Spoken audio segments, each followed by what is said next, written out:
Hello കൂട്ടുകാരെ, എല്ലാവർക്കും സുഖമല്ലേ?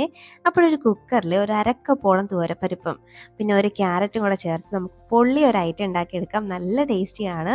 അപ്പോൾ ഇതെങ്ങനെ ഉണ്ടാക്കുന്നതെന്ന് കണ്ടു നോക്കാം. അതിന് മുന്നേ ചാനൽ ഇതുവരെ സബ്സ്ക്രൈബ് ചെയ്ത് ആരെങ്കിലും കാണുന്നുണ്ടെങ്കിൽ ഒന്ന് സബ്സ്ക്രൈബ് ചെയ്ത് സപ്പോർട്ടോടെ ചെയ്തേക്കണേ. അപ്പോൾ ഇതുണ്ടാക്കാൻ വേണ്ടിയിട്ട് ആദ്യം നമുക്ക് ഈ ക്യാരറ്റൊക്കെ ഒന്ന് അരച്ചെടുക്കണം. അതിന് വേണ്ടിയിട്ട് ഞാനൊരു മിക്സിയുടെ ജാറൊന്ന് എടുത്ത് വെച്ചിട്ടുണ്ട്. അതിലേക്ക് ക്യാരറ്റിൻ്റെ തൊലിയൊക്കെ ഒന്ന് കളഞ്ഞിട്ട് അത് ഇതുപോലെ ചെറിയ കഷ്ണങ്ങളാക്കി അങ്ങോട്ട് ഇട്ട് കൊടുക്കുന്നുണ്ട്. അത് നമുക്കിനി നല്ല പോലെ ഒന്ന് അങ്ങ് അരച്ചെടുക്കാം. അപ്പം ഇതൊന്ന് അരച്ച് കൊണ്ടുവരാം. ഇതിലേക്ക് ഞാൻ ഒരല്പം വെള്ളവും കൂടെ ചേർത്തൊന്ന് അരച്ചെടുത്തിട്ടുണ്ട്. അതാണ് ഇതുപോലെ നല്ലപോലെ തരിതരിപ്പായിട്ട് അരച്ചിട്ടുണ്ട്. ഇനി ഇത് മാറ്റി വെച്ചിട്ട് ഇനി നമുക്കൊരു കുക്കർ ഒന്ന് എടുത്ത് വെച്ച് അതിലേക്ക് ഒരു അരക്കപ്പോളം തൂരപ്പരിപ്പ് നല്ലപോലെ വാഷ് ചെയ്ത് ഒന്ന് ചേർത്ത് കൊടുക്കാം. ഇനി ഇതിലേക്ക് നമ്മൾ നേരത്തെ അരച്ച് വെച്ചേക്കുന്ന നമ്മുടെ ക്യാരറ്റ് ഉണ്ടല്ലോ, അതും കൂടെ ചേർത്ത് കൊടുക്കാം. അപ്പോൾ ക്യാരറ്റ് നിങ്ങൾ അരയ്ക്കുമ്പോൾ ഫസ്റ്റ് ക്യാരറ്റ് ഒന്ന് നല്ലപോലെ ക്രഷ് ആക്കിയിട്ട് അരച്ചെടുത്തിട്ട് അതിലേക്ക് വെള്ളം ചേർത്ത് ഒന്ന് അരച്ചെടുത്താൽ മതി. ഇത് ഇതുപോലെ ഒന്ന് ചേർത്ത് കൊടുത്തിട്ട് ഇനി ആ മിക്സിയുടെ ജാറ് കഴുകിയിട്ട് കുറച്ച് വെള്ളം കൂടെ നമുക്കൊന്ന് ചേർത്ത് കൊടുക്കാം.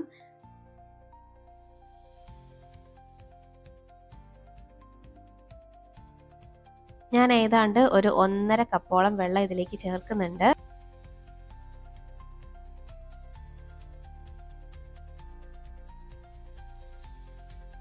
ഇനി ഇതിലേക്ക് നമുക്ക് കുറച്ച് ഐറ്റംസ് ഒക്കെ ഒന്ന് ചേർത്ത് കൊടുക്കണം. ഞാനൊരു സവാള ഒന്ന് നീളത്തിൽ അരിഞ്ഞെടുത്തത് ഒന്ന് ചേർത്ത് കൊടുക്കുന്നുണ്ട്. അപ്പോൾ അതങ്ങോട്ട് ഇട്ട് കൊടുക്കാം.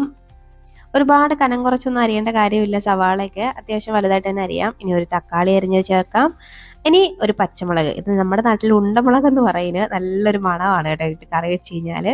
ഇനി ആവശ്യത്തിനുള്ള ഉപ്പ് ചേർക്കാം. ഒരു 1/4 ടീസ്പൂണൊക്കെ മഞ്ഞൾപ്പൊടി ചേർത്ത് കൊടുത്തിട്ട് ജസ്റ്റ് ഇതെല്ലാം കൊണ്ടങ്ങ് മിക്സ് ആക്കി എടുക്കാം. ഇനി ഇത് നമുക്കൊന്ന് അടച്ച് വെച്ചിട്ട് ഒരു 4 വിസിൽ കേൾക്കുന്നവരെയും ഒന്ന് വേവിച്ചെടുക്കണം. ഈ പരിപ്പൊക്കെ നല്ലപോലെ ഒന്ന് വെന്ത് വരണം. അപ്പോൾ ഇതൊന്ന് നമുക്ക് അടുപ്പത്തേക്കൊന്ന് മാറ്റാം. ഇപ്പോൾ കണ്ടോ, ഒരു 4 വിസിലൊക്കെ കേട്ടിട്ടുണ്ട്. ഞാനൊന്ന് ഓപ്പൺ ആക്കുന്നുണ്ട്. ഇതാണ് നമ്മുടെ പരിപ്പും എല്ലാം നല്ലപോലെ ഒന്ന് വെന്ത് വന്നിട്ടുണ്ട്. അപ്പോൾ ഈ ഒരു സമയം ഒരു പൊട്ടറ്റോ സ്മാഷർ വെച്ച് ഞാൻ ഇതെല്ലാം നല്ലപോലെ ഒന്ന് ഉടച്ചു കൊടുക്കുന്നുണ്ട്. ഇത് നല്ലപോലെ ഒന്ന് ഉടച്ചു കൊടുക്കാം. ശരിക്കും പറഞ്ഞാൽ ഇതിൽ ക്യാരറ്റ് ചേർത്തൊന്നും തോന്നിയില്ല. ഒരു പ്രത്യേക ടേസ്റ്റിലുള്ള ഒരു പരിപ്പ് കറിയാണ് കേട്ടോ ഇത്. ക്യാരറ്റൊക്കെ കഴിക്കാൻ മടിയുള്ള കുട്ടികൾക്കും വലിയ ആൾക്കാർക്കൊക്കെ നമുക്ക് ക്യാരറ്റ് കഴിപ്പിക്കാൻ പറ്റിയൊരു ഐറ്റമാണ് ഇത്. നല്ലൊരു ടേസ്റ്റുമാണ്. അപ്പോൾ അതാണ് ഞാൻ ഇതുപോലെ നുടച്ചെടുത്തിട്ടുണ്ട്. ഇനി ഒരു ചെറിയൊരു താളിപ്പും കൂടെ മതി. അപ്പോൾ അതിന് വേണ്ടിയിട്ട് ഒരു പാൻ ഒന്ന് അടുപ്പത്തേക്ക് വെച്ചിട്ടുണ്ട്. കുറച്ച് ഓയിൽ ചേർത്ത് കൊടുക്കാം. നെയ്യിൽ താളിപ്പ് ചേർത്താലും നല്ല ടേസ്റ്റാണ് കേട്ടോ. ഞാനിവിടെ പക്ഷേ കോക്കനട്ട് ഓയിൽ തന്നെയാണ് ചേർക്കുന്നത്. ഇനി ഈ ഓയിലൊന്ന് ചൂടായി വരുമ്പോഴേക്കും ഇതിലേക്ക് കടുക് ഒന്ന് ഇട്ട് കൊടുക്കുന്നുണ്ട്.